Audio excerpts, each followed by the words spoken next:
did not attend the spoiler discussion on Midnight's Edge After Dark last night.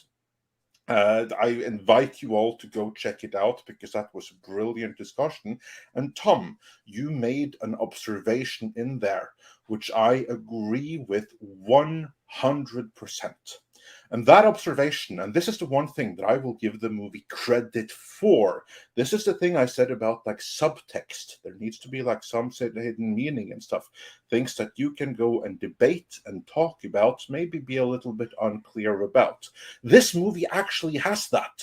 So credit to the director, or to maybe Zack Snyder, who wanted it in the beginning. I do not know. But basically, Tom, what was your theory on the killer of Flash's mother? Oh, wow. We never saw. You're looking at him right here. This is him getting ready to go kill his mom right here. That was my interpretation of this whole thing. And you even have the younger Barry go, "You're going to go kill mom." And that's basically the point where Ezra figures out, or middle Barry, let's call him, or present Barry figures out that there is no other solution here. I always killed mom. I always become the Flash. It's inevitable. Fate is inevitable. Just like he says to Batman. Yeah. He is the one who killed his mother, creating a looped paradox, basically, in the process of. Now, this could have been shoddy writing, that they just forgot to introduce a third party. There is no a murderer who initially set this whole thing off. Not only that, they don't even introduce any kind of motivation, because you have completely disregarded Reverse Flash, Eobard Thawne, any other possible person who could have done this or had motivation to do this in the first place.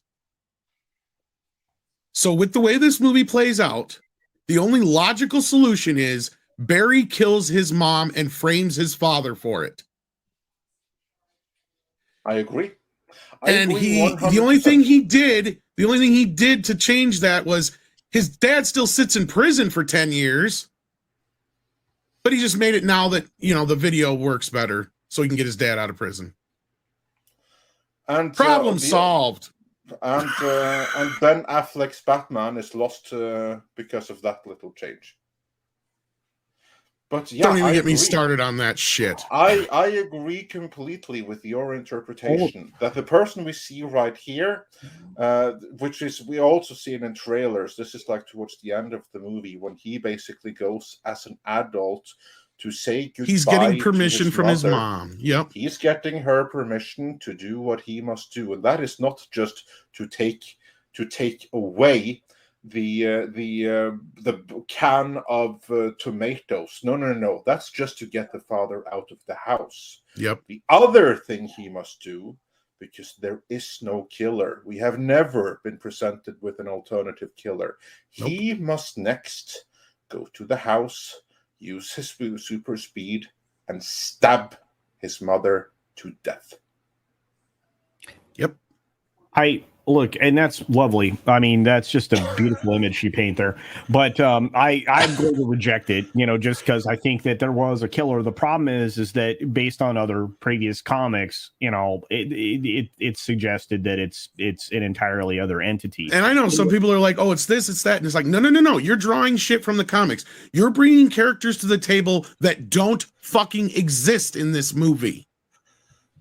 Sorry, Culture. Continue. No, it's just no. You're right. I mean, I am, but I'm like, if you're really trying to do this and try to weave this story together, there is a third party killer. There are several different solutions here that could have been conquered by this movie, making it essentially no reason to exist.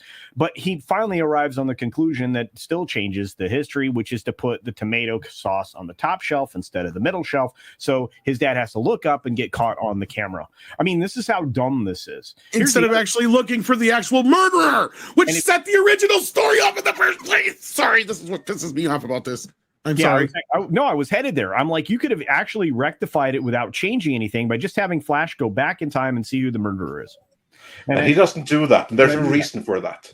No. And this is one thing I will credit them with. They leave this as a little mystery. Like, oh, we don't know. It doesn't really matter. It's not like, just wait. Every single talking head is going to go and say, it doesn't matter who did it. It happened. No. And the reason it doesn't matter is because that is the little empty, and that is what gives this empty room, that gives us the room to discuss the movie. This is what is going to make it last. He was the one who actually stabbed it. No one is going to come out and confirm that's what happened, because no great movie ever goes out and shares its own interpretation. But that is there. He killed his mother, not just by putting the thing back. You can't even stabbing her. Andre, you can't even argue that it was the alternate Flash that did it, because we know it wasn't. Nope. Alternate Flash tried to save her and tried to prevent him, because Alternate Flash knew what he was going to do. To take the knife and stab her. And again, the only thing that goes against that, there's two things. The one thing that is that Dark Older Flash does say, you let her die. So that does imply somebody else did it. And the only fucking time in this entire movie when you have Barry Allen and the world's greatest detective Batman on the case, they never even thinking of who might actually have done this or why. The only thing he does say is, I think it was just a botched robbery and they thought we weren't home because dad had took the car, where something along those lines. I'm paraphrasing.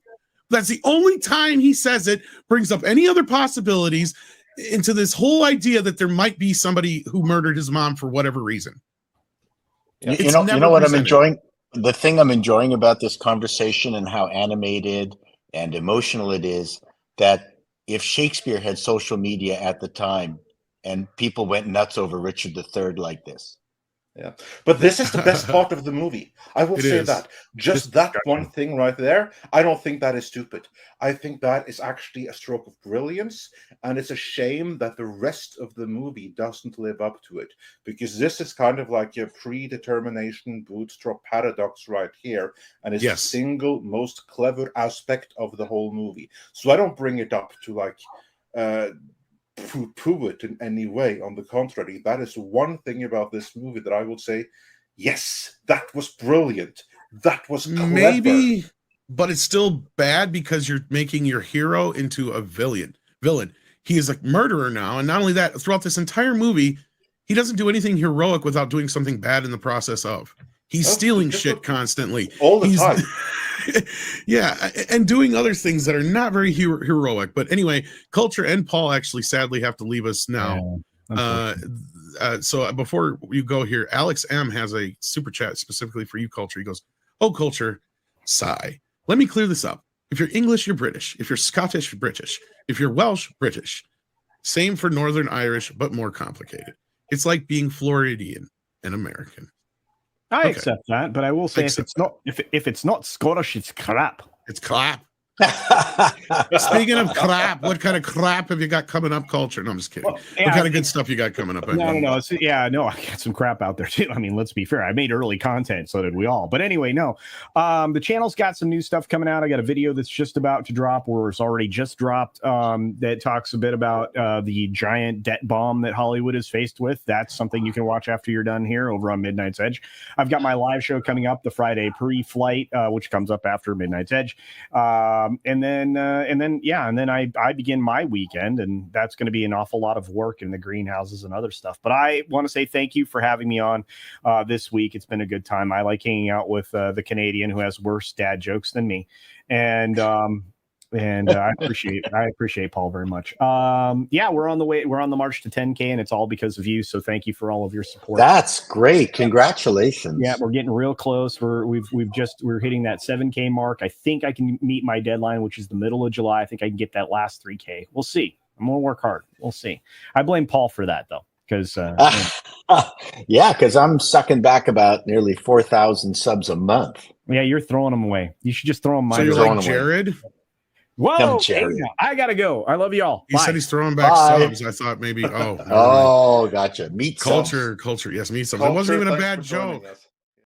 This clip was taken from Midnight's Edge in the Morning, which streams live every Monday, Wednesday and Friday at 9 AM Pacific Time on the Midnight's Edge main channel. There you can send in your live questions and comments before clips and full stream replays are uploaded to Midnight's Edge live archives. We are also on Twitter, Rumble, Odyssey and Facebook, so smash that like, help share, subscribe and join us.